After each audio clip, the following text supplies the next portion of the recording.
Hey everyone, welcome to the live stream Design Thinking for Entrepreneurs, hosted by Grow with Google on Air. Grow with Google on Air helps people grow with their skills, their careers, and businesses by offering free digital skills training and tools and workshops just like this. I would like to start by introducing myself. My name is Darryl Johnson. I'm the Executive Director of The Path and Agent of Change, and I'm so excited to be here with you today. So, today we're going to learn about the principles of design thinking. Now, a lot of people do not understand that at the foundation of the path and agent of change is design thinking. We use design thinking to make tangible solutions for systemic change. So, this workshop means a lot to us as social entrepreneurs. So, how do we apply design thinking to create innovative solutions for identified problems? That's what you should learn today. And if you don't learn that today, then we're going to go back through this workshop. I'm just kidding. I'm just kidding. Today, you're going to learn about design thinking and how to apply it as a social entrepreneur and in any type of entrepreneurship that you decide. In the research tab in the chat room, I put a PDF in there that will basically go through this cute little worksheet that Grow with Google has provided us. It's going to explain the design thinking steps as well as some activities that you can start to do today to really put design thinking into practicality. So feel free to grab that link and download it and use it at your discretion. But without further ado, we're going to get started. So the agenda for today is what is design thinking? Um, we want to teach you how to understand your audience. We're going to define who your audience is and what makes them tick. The third thing is identifying their challenges. One of the first steps to design thinking, which we will learn, is to empathize. So, how do you empathize with potential customers, clients, people that you serve in your community? How do you identify with their challenges? And lastly, craft and test your solutions. So, if you are ready, let me go ahead and adjust my screen a little bit. So if you're ready, we're going to embark on this journey. Everybody ready to embark on the journey? Say A. A. A. Okay.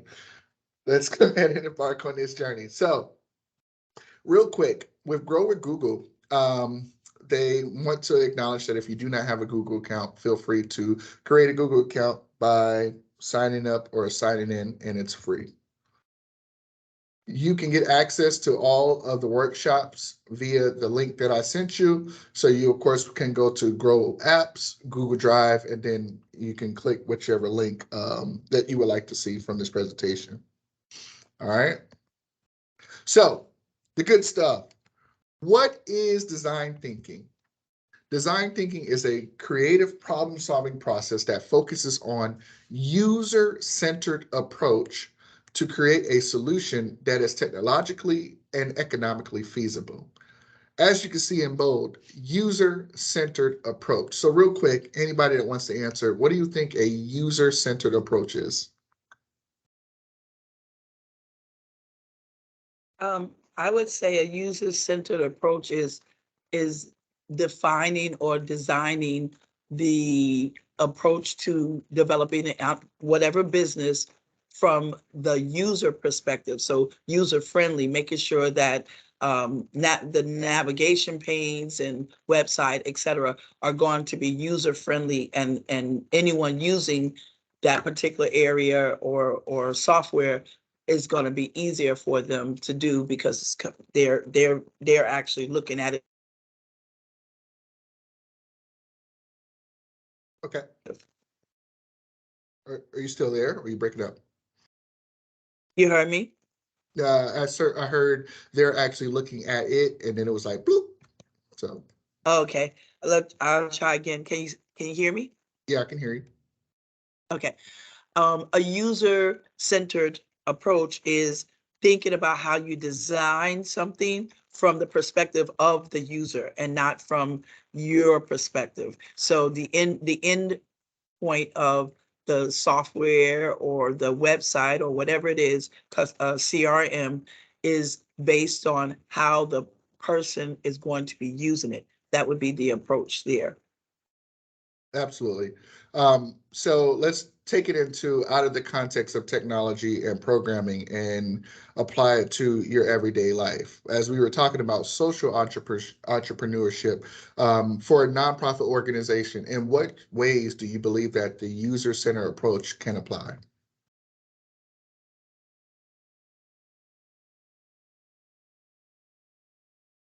Uh, And the yeah, so the business, um, if you're helping someone to design their business, you have to look at it from the perspective of someone soliciting the business. So a customer, how would that customer be able to solicit information from that business? That is the user friendly. If you're looking at it from the actual entrepreneur designing the business, then you might have to look at that perspective from theirs. So it depends on what perspective you want to look at, the customer and making it user friendly for the customer, or the actual individual that is the entrepreneur who's designing the business, I think. okay, okay.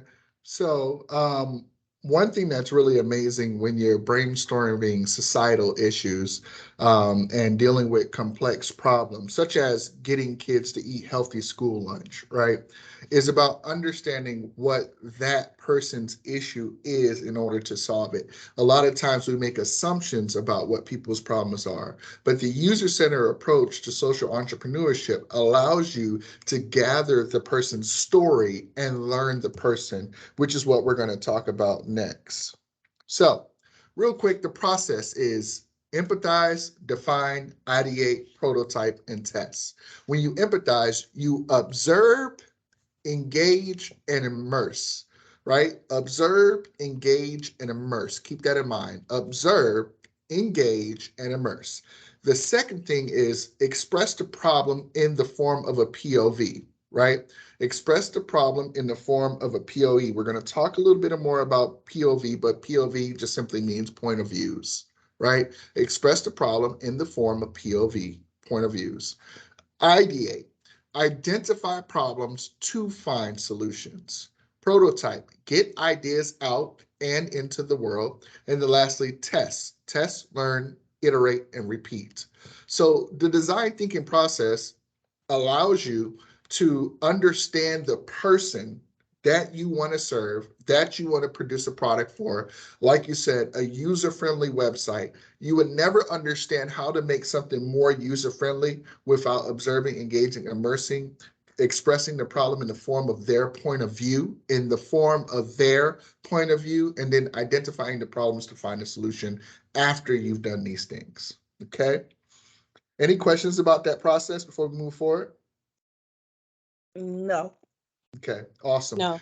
And just for a frame of reference, the design thinking process was created by Stanford University and a company called IDEO, and it is successfully being used to create small projects and big ones. The great thing about that is through IBM, you can actually become certified as a design thinking practitioner, which is what I am. So feel free to look deeper into that. It was created by Stanford University. This company, IDEO, has put it out to the entire world, and IBM does certify you for this certification. So you just go straight to IBM and look up the design thinking certification? Correct. You can either do it that way or you can go to IDEO, look at their Okay. website, and I'm sure they can facilitate a practitioner from there. Perfect. Thank you. So we were talking about programming, right? Earlier, we were talking about coding, we were talking a website. And what I was trying to do is get us out of the realm of thinking just technology, because for a long time, design thinking was created for the technological platform. But just simply look at this: design thinking in our everyday lives, on-demand television, foot-activated car door, ride and home sharing. So I want you to pick one of these three topics, and quickly, briefly, with brevity, try to explain how do you think design thinking applied to that creation or that product or that concept. I'll start with on-demand television. I believe that they started with the remote control where you just push a button and you can speak into it and you can go straight to the program that you want to see. Mm-hmm. Okay.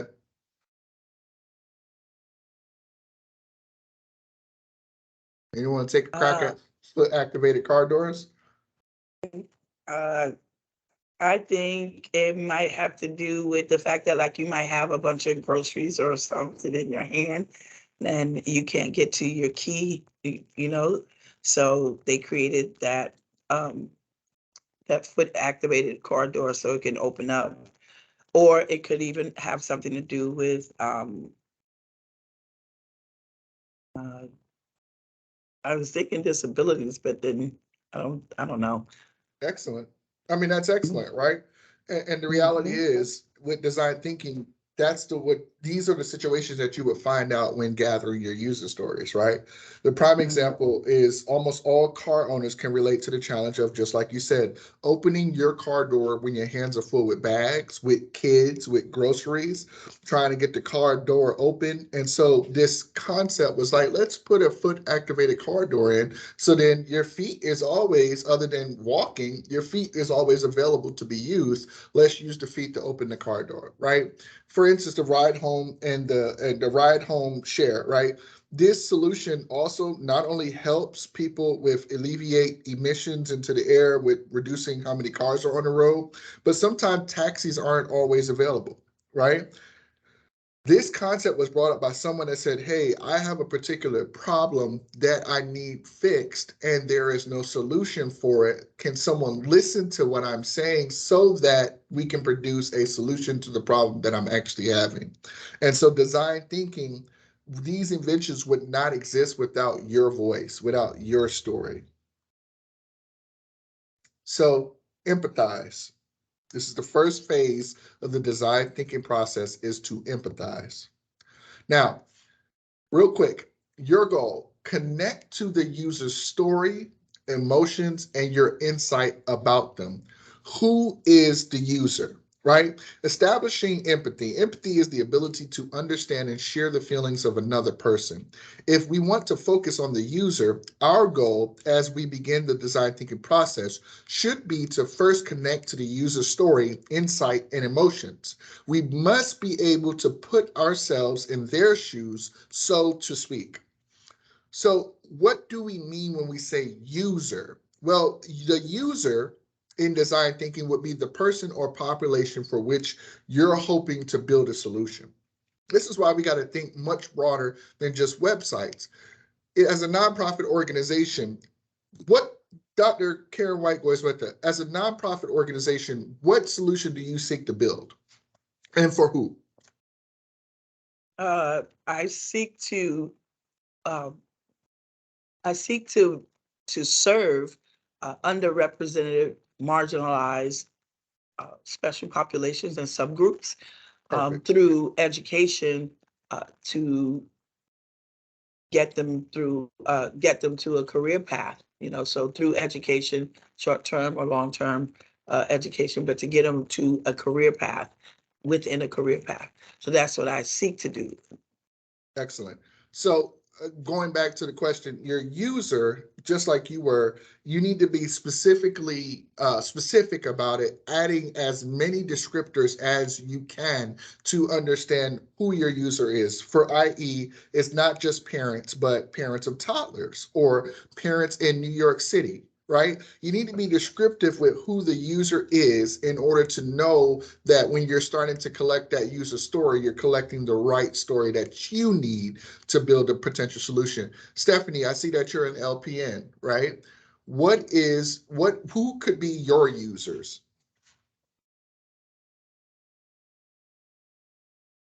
My patients.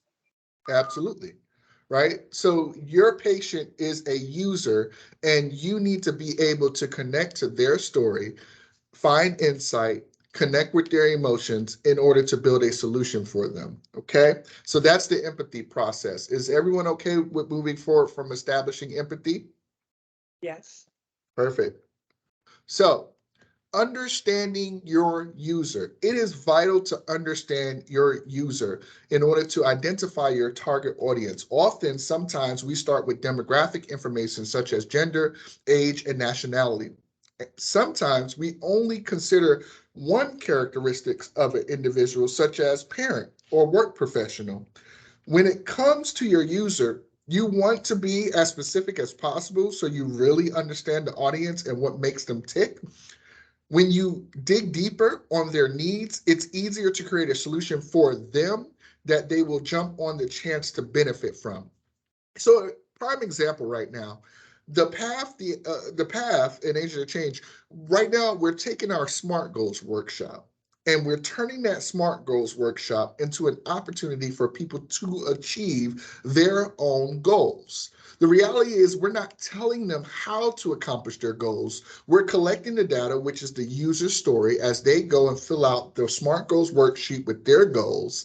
And what we're doing is we're facilitating the solution based off of their user story, and we're helping them get to their goals. So just like I said, we are taking their needs, we're digging deeper on their needs, creating that solution for them so that they will have the chance to jump on what from the benefit of that happening. So just to put that into example of the work that we do here at the Path, that's a prime example. Now, some of the users out here are women of color, right? Looking for socially conscious brands, parents of young children not yet in school, seniors over 70 in single member homes, or college students seeking temporary housing. They're not just college students, but college students doing what? Seeking temporary housing. Be specific in the user so that you can gather the right story and the right data. Okay, so let's try an activity. In this activity, you're going to step into the shoes of your user base and try to brainstorm at least 5 challenges that they may be facing. Let's just do 3 for time's sake. 3 challenges that they may be facing. Now, remember, try to first specify who these users are, right? Just like we did a minute ago. Really put yourself in the shoes of your selected population and user and empathize with their day to day. Brainstorm all the potential obstacles they may come across. Okay, so just simple. We're only going to do 3 challenges that you believe your selected audience will face. Okay, y'all ready to begin? Yeah, Okay, you want to start? I can try. Yes, I'll try. So 3 challenges that my users, which would be um, underrepresented, marginalized individuals, so basically people of color, right? Mm-hmm. Mm-hmm. Okay. So one of the challenges could be they don't have confidence. Mm-hmm. Um, so that's going to be something that I would have to help them with life skills, essential skills to build their confidence in themselves.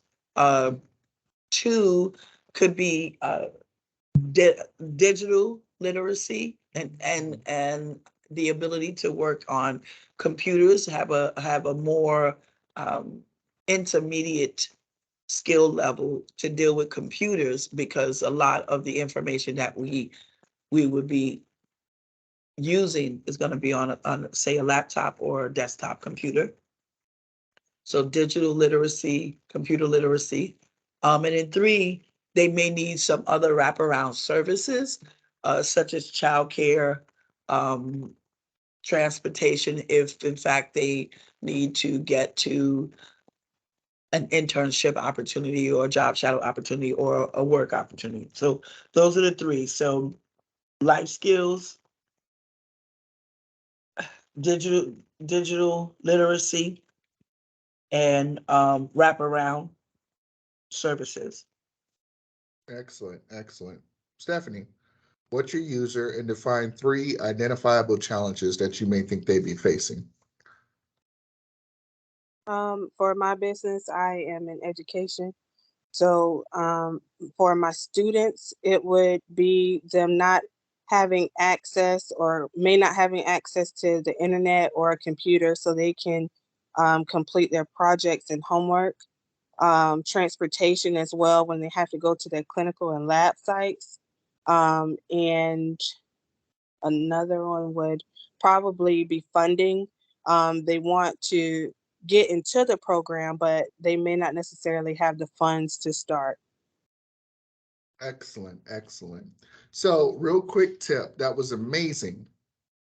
If you ever feel like you're stuck trying to develop challenges that you think that people may be facing, just try considering starting from the morning to their evening and walking through their day to try and identify some challenges. Just a quick tip.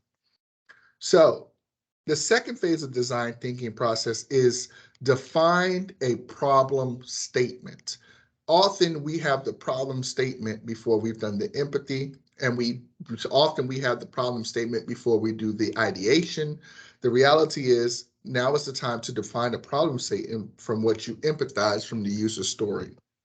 So our user is in mind, and we want to operationalize the problem. To do so, let's focus on one core problem from the list of challenges that we just created for our user. This core problem can be synthesized of the list or one that just stands out the most.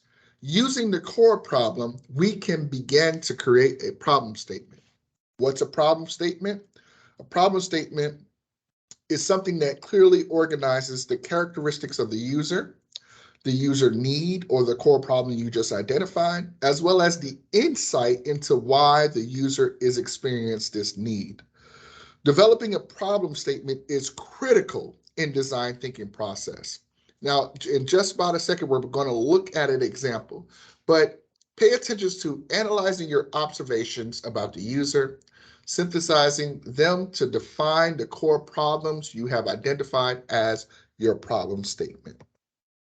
So look at this. Sam is a what?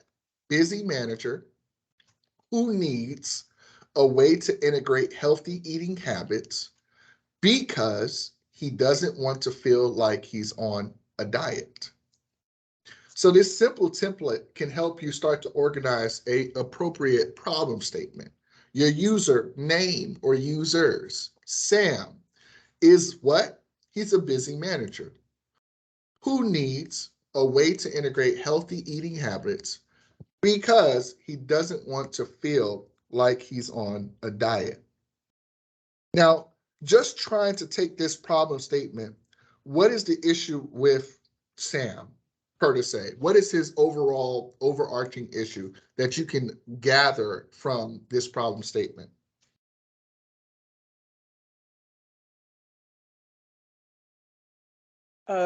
His need to lose weight without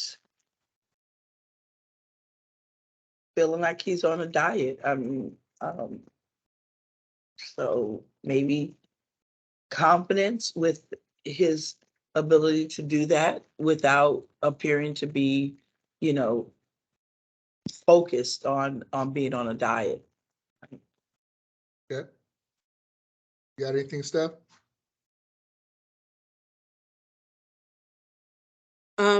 Him just making like a conscious effort, I guess, to make better choices, not like they're life changing, like life or death situations, but instead of like picking up French fries, he can get apples. Amazing. So the reality is there's a lot of frustration and emotion and feeling like you're giving up on all the yummy food that you love, right? There's also a reality that some people may feel guilty when they're on a diet because it's an in the face acknowledgement of where you're at with your weight. So sometimes you want to integrate a healthy way of eating or healthy eating habits, but you don't want to feel like I'm doing this because I'm heavily overweight. Sometimes the way a person feels affects the solutions that they decide. You all get that? Yes, their feelings, their emotions. Mhm. Correct. So understanding that emotion allows you to get closer to the appropriate solution for Sam and not just a generalized solution, in which that's most of the time what we do is create a generalized solution for everyone. Got it. So we can either practice now synthesizing a problem statement that clearly defines your goal. What I would love for everyone to do is to go back and synthesize their own problem statement and send that problem statement to me at djohnson@ifyouwon'tiwill.com, djohnson@ifyouwon'tiwill.com. Define your problem as a problem statement in a human-centered manner. Username is a user characteristic who needs user needs because insight. So Sam is a busy manager who needs a way to integrate healthy eating habits because he doesn't want to feel like he's on a diet. Ideate. This is the third phase of the design thinking process. Your goal. This is where you engaged in, what does it say? Unfiltered, unrestrained brainstorming. Now, those keywords are absolutely vital for design thinking process. Unfiltered, unrestrained, which means you need to do open-minded brainstorming. How can we solve for this obstacle? So there's an amazing table that there was created called Crazy Eights, and you can do a 2x4 diagram, and you can in each section write out an idea. Don't worry about whether it's feasible or not. The point of Crazy Eights is to put as many ideas as you can down on the paper based off of your problem statement, right? No idea is dumb. No idea doesn't make sense at this point. The point is to engage yourself immerse yourself in the conversation that you appeared from the inside and write as many ideas down as you can. So for example, women of color looking for socially conscious brands. Two ideas you can quickly jot down: a program that donates an item to someone in need with every purchase, an app that helps you find local fresh produce. For a college student seeking temporary housing, an online roommate matching service for students, a building with furnished temporary rentals, and online learning programs. There is no judgment with these ideas. The point is to get as many ideas out there as you can, and it's for a reason. You see, as you put these ideas in, you'll push past obvious solutions to get through to the breakthrough ideas. Do you get that? As more ideas you have, you can push through the obvious solutions to get to the breakthrough ideas. Got it. Okay? Yep. So the next stage is prototype. This is one of the most vital stage. A lot of us will create a solution, a product, a concept without going through empathizing with the people who may need that product, that solution, that concept, without defining the problem statement appropriately, and without truly coming up with enough ideas to say, I can take this idea and this is the solid one that we need to prototype. So prototyping. Now, what you can do is draw out or craft what is possible. Keep in mind your minimum viable product, MVP, minimum viable product. So how do we know if these solutions we outlined in the last exercise would work? We have to prototype.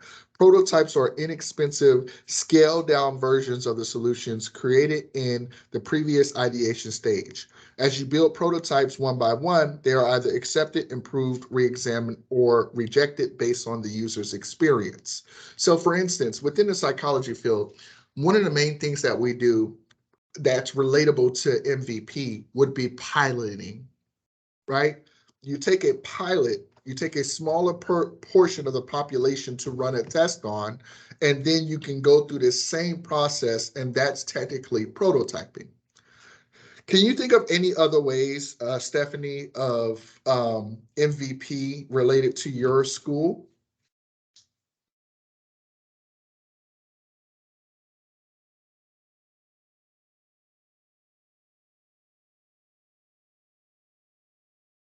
Okay, Dr. K, can you think of any other ways of MVP related to your nonprofit? Um, I can't think of anything. I kind of align with the piloting, maybe single case management, possibly, because you can do like a one person, like a one individual case study, and that could be a way of piloting as well. Absolutely. So pilots definitely help facilitate this, right? And if you look here, this was an idea. And once you've collected enough data from the prototype stage, you can create the MVP. This is what is called the simplest version of the workable product that is developed with the core features that were satisfying earlier adopters, but also provide low risk for investors. So just like we just stated, a pilot provides that low risk for anyone that's invested. That's time, that's money, that's energy. A pilot brings it down to simple size, right? So look at the top one. What is the difference between the top and the bottom that you can identify? Now, the goal is to create a vehicle and to get from point A to point B. But as you look at the top, it's saying not like this, but like this. Tell me how this makes any sense at all.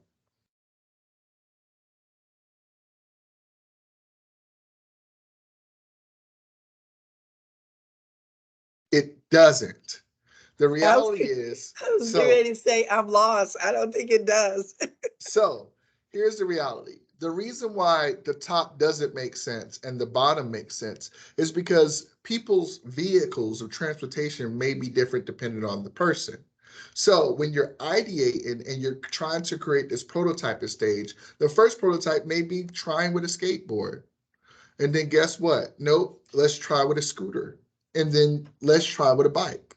And then let's try with a motorcycle. And then, oh, the person needs a car, right? What we do is we hop straight to building a car for a person without identifying that, hey, what if this person that I'm getting this car can't afford the insurance, can't afford the car payments, has a suspended license, has their license revoked for the rest of their lives? Do you get what we're going with this? Your minimum viable product is at the lowest level of risk. You should be starting there and building your way up to what the actual product the person needs. Does this picture now make sense? Yes. Okay. And that's what can be done at any level with any product, with anything. Let's say you have a 78-year-old elderly male who has zero technological experience. Would it be wise if he stated that he needed a computer? Would it be wise to purchase them an Apple computer? Uh, no. No, it would not. It would not be wise because first off, the first computers that we learn are on Windows computers, right? So you would start at a lower level. They wouldn't need as many apps. They may not need as many programs. They may need to just use a computer that can get them on the internet. So guess what? At my lowest level, let's try with a Chromebook. Okay, we're trying with a Chromebook, but guess what? Now they want to start using Microsoft apps, but they want it in the program format, whether the web version. So they're going to actually need a computer. Okay, but somehow this 78-year-old person wants to start making videos. Who knows? So maybe you need to go up to a computer with a better RAM or better graphic card. You see how that process works? Yes. Okay, moving forward. So you build rough prototypes to learn how to make ideas better. It's not about having the best idea. It's about making the idea better. So you can pick one of your feasible ideas, flesh out how to build the solution. Think technology needed, time required, money needed, resources available. All right, so last but certainly not the least is the testing phase.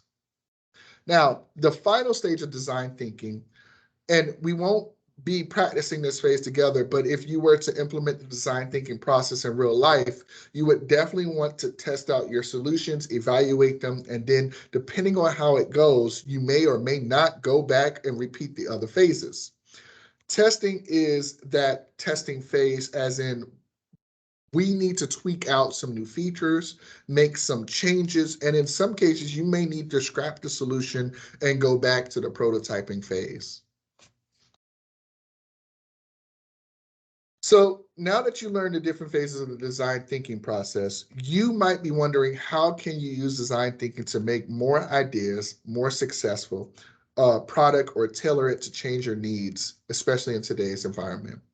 So in this example up here, and we're running low on time, Sunrise Coffee used design thinking to pivot to a digital presence. They used their social media and online advertising strategies, online coffee sales, and coffee donations to first responders and healthcare work. Design thinking can help you go just out of the box of your own organization and start to influence society by just considering other people's problems and other people's needs and wants and desires and putting it into practice with yours. And so that concludes the final and fifth stage of the design thinking process.